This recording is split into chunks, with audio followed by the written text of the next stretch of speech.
నమస్కారం, welcome to Telugu stories book. మన ఛానల్లో కథలు మీకు నచ్చితే please like, share and subscribe to Telugu stories book. అయిపోవడం మర్చిపోకండి. ఈరోజు కథ లవర్ కమ్ హస్బెండ్ ఎపిసోడ్ 53. ఇక కథలోకి వెళ్తే, దీక్ష విక్కీల అక్షింతలు వేయడానికి స్టేజ్ మీదకి వచ్చింది కృతి.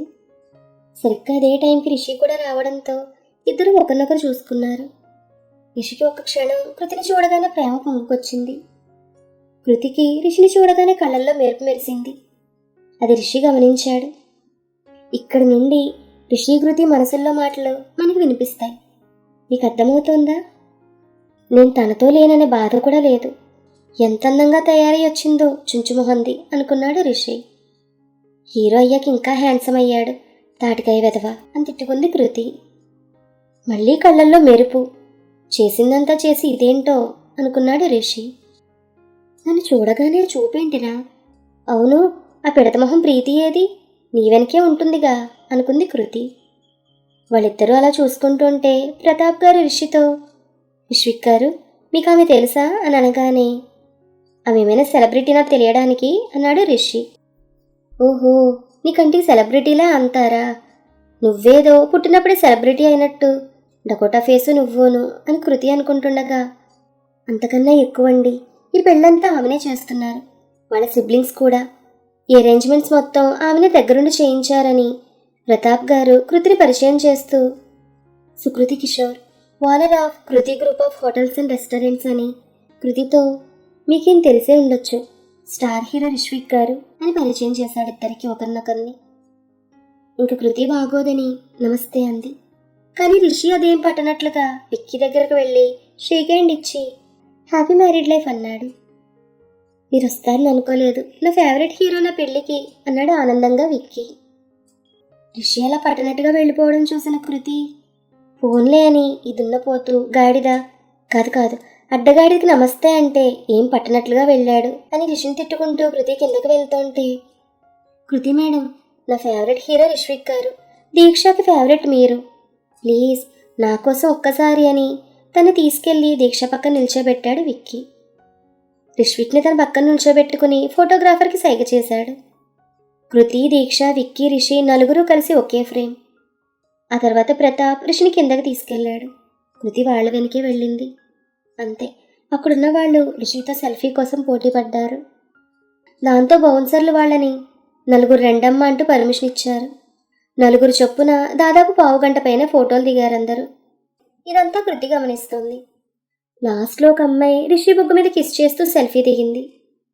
కేవలం అభిమానంతో మాత్రమే, తప్పుగా మాత్రం కాదు. నాకెక్కడో కాలుతున్న వాసన, మరి మీకేమైనా వస్తోందా? ఆ అమ్మాయి అలా కిస్ చేయడంతో రిషి ఇబ్బందిగా అమ్మాయిని తోశాడు. ఈ పొట్టి దెయ్యం చూసే ఉంటుంది, ఈ ముద్దులే నా కొంప ముంచాయి అని రిషి అనుకున్నాడు. సచ్చినోడా, ఇంకా ఎంతమంది చేత పెట్టించుకుంటావురా అనుకుంది కృతి. ప్రతాప్ రిషిని డైనింగ్ హాల్ వైపు తీసుకెళ్లాడు. అక్కడ కొంతమందే ఉన్నారు, చాలామందిని ఆపేశారు. రిషికి స్పెషల్ టేబుల్. ప్రతాప్ విశ్వకు కాల్ చేసి రమ్మన్నాడు. విశ్వ పరిగెత్తుకుంటూ వచ్చాడు. అక్కడ రిషిని చూసి విశ్వ షాక్.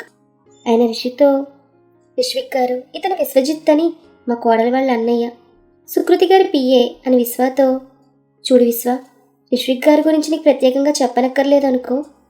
ఇవాళ రేపు ఈయన తెలియని వాళ్ళు ఎవ్వరూ ఉండరు. ఈయనే వాళ్ళ స్పెషల్ గెస్ట్. నువ్వు దగ్గరుండి ఆయనకి ఏం కావాలో చూసుకోవాలనగానే, ఓకే మామయ్య గారు అన్నాడు విశ్వ. ఈలోపు ఎవరో వచ్చి, సార్ మినిస్టర్ గారు వచ్చారనగానే, అవునా అంటూ రిషితో, ఏమీ అనుకోకండి, మినిస్టర్ గారు వచ్చారంట, నేను రిసీవ్ చేసుకుని వచ్చేస్తాననగానే, పర్లేదు మీరు వెళ్ళండి అన్నాడు రిషి. ప్రతాప్ గారు అటు వెళ్ళగానే, సార్ మీరు ఏం తింటారో చెప్తే నేను తీసుకుని వస్తానన్నాడు విశ్వ. అన్నట్లు రిషి వెనకే మన పిఏ పాప మేఘమాల కూడా ఉంది. రిషి స్టైల్గా కాలు మీద కాలు వేసుకుని, విశ్వాసం ఏం చేశారండి స్పెషల్స్ అని అడిగాడు. సార్ నా పేరు విశ్వాసం కాదు, విశ్వజిత్ అన్నాడు విశ్వ. అదేలేవో, నీకు విశ్వాసం చాలా ఎక్కువగా, అందుకే పేరు సెట్ చేశాను అనగానే మేఘమాల కిసుక్కుని నవ్వింది. దాంతో విశ్వ తన వైపు కోపంగా చూశాడు. ఇంతకీ ఏం వండిందేంటి మీ మేడం అన్నాడు రిషి. మా మేడం వండరు, దగ్గరుండి వండిస్తారన్నాడు కోపం కంట్రోల్ చేసుకుంటూ విశ్వ. అవునా, సరే ఇంతకీ ఏది మీ మేడం అని అడిగాడు రిషి. ఎందుకు సార్, నేనున్నాను కదా, నాకు చెప్పండి అన్నాడు విశ్వ. దాంతో రిషి, మేఘమాల వెళ్దాం పదా, ప్రతాప్ గారు అడిగితే పెళ్లి కూతురు తరపున వాళ్ళు మర్యాదలు సరిగా చేయలేదని చెప్పన్నాడు. ఆ మాటకి విశ్వ, అయ్యో ఆగండి సార్ అంటూ హృతిక్ కాల్ చేశాడు. కృతి అక్కడికి వచ్చింది. ఏంటి విశ్వ, ఏమైనా ప్రాబ్లమా అని అడిగింది రిషిని చూస్తూ. విశ్వ ఏమీ లేదనగానే, అది విశ్వాసం సంగతి, మీ మేడమే ప్రాబ్లమ్స్ క్రియేట్ చేస్తుంది, మళ్ళీ తానే సాల్వ్ చేసినట్టుగా బిల్డప్ ఇస్తుంది అనగానే కృతి ఏదో అనేలోపు, మేడం ప్రతాప్ గారు రిషి గారిని దగ్గరుండి చూసుకోమన్నారు అని విశ్వ అనగానే కృతి సైలెంట్ అయింది. ఇంతలో రిషి, పదమేఘ వీళ్ళు పెట్టే రకాలు కాదు అనగానే, మిస్టర్ రిష్విక్, మేము ఇక్కడ ఇండియన్, చైనీస్, కాంటినెంటల్, ఇటాలియన్ ఏర్పాటు చేశాం, మీరు ఏం తింటారో చెప్తే అని కృతి అంటుండగా, ఏ తెలుగు వంటలు లేవా అని అడిగాడు రిషి. ఉన్నాయి అంది కృతి. నాన్ వెజ్ ఏమున్నాయో అన్నాడు రిషి. కృతి మెనూ కార్డ్ ఇచ్చింది.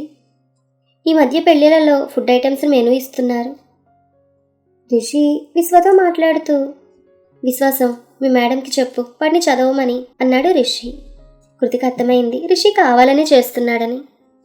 ఇంకా తప్పదన్నట్లుగా కార్డు పక్కన పెట్టి కార్డు చూడకుండానే చికెన్, మటన్, సీ ఫుడ్ అని చెప్తుంటే, చికెన్లో ఏంటి స్పెషల్స్ అని అడిగాడు రిషి. కృతి తన మనసులో, నువ్వు తినేది నాన్ వెజ్, అది కూడా సీ ఫుడ్ అనుకుంది. పదమేగా అని రిషి అనగానే, chicken biryani, chicken 65, chicken Chettinad, chicken tandoori, butter chicken, chilli garlic chicken, నాటుకోడి పులుసు, బార్బిక్యూ వింగ్స్, చికెన్ లాలీపాప్ అని కృతి చెప్తుండగా రిషి చేయడం పెట్టి, సీ ఫుడ్ అని అడిగాడు. Fish biryani, Apollo fish curry, fish fingers, fish tikka masala అని కృతి చెప్తుండగా మళ్ళీ రిషి మధ్యలో, మరి వెజ్ ఏంటి అని అడిగాడు. కృతి మెనూ కార్డ్ ఇచ్చి చూసుకోండి అనగానే, మేఘా పద అన్నాడు రిషి.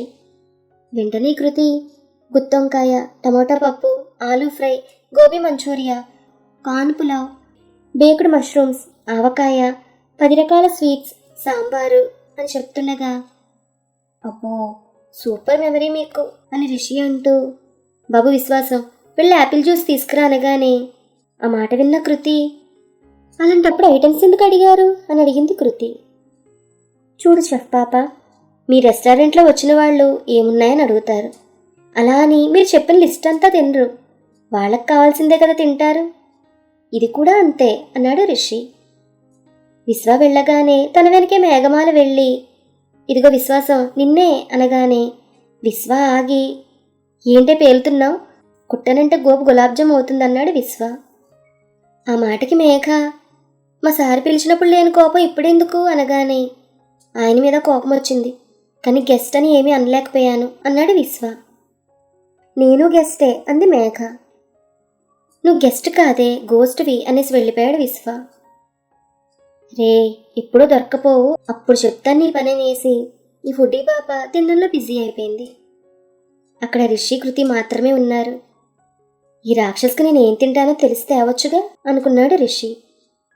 దున్నపోతు నా చేతలు ఇష్టంతా చెప్పించుకుని జ్యూస్ మాత్రం అడిగాడు అనుకుంది కృతి. నేనేం దున్నపోతు కాదు అన్నాడు పైకి రిషి. నేనేం రాక్షసు కాదు అంది కృతి. ఆ మాట నేను అనలేదే అన్నాడు రిషి.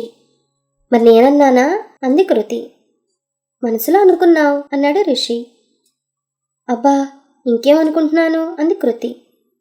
ఏముంది, వీడికి తొందరగా డైవర్స్ ఇచ్చి వదిలించుకుందాం అనుకుంటున్నావు.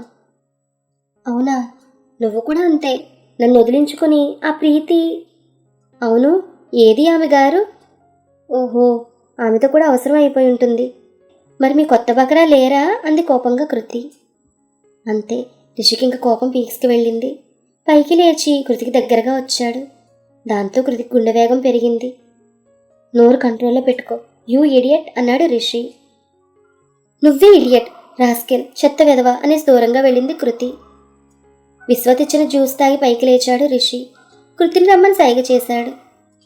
సొట్ట వెధవ పిలుస్తున్నాడు, ఏమైనా అనాలి అప్పుడు చెప్తాను వీడి పని అనుకుని కృతి రిషి దగ్గరకు వెళ్ళింది.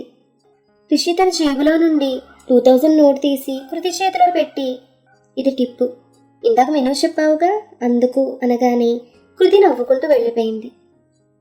అది చూసిన రిషి, ఏదో ఒకటి అనాలే, సైలెంట్గా దొబ్బేసింది అనుకుంటున్నాడు రిషి.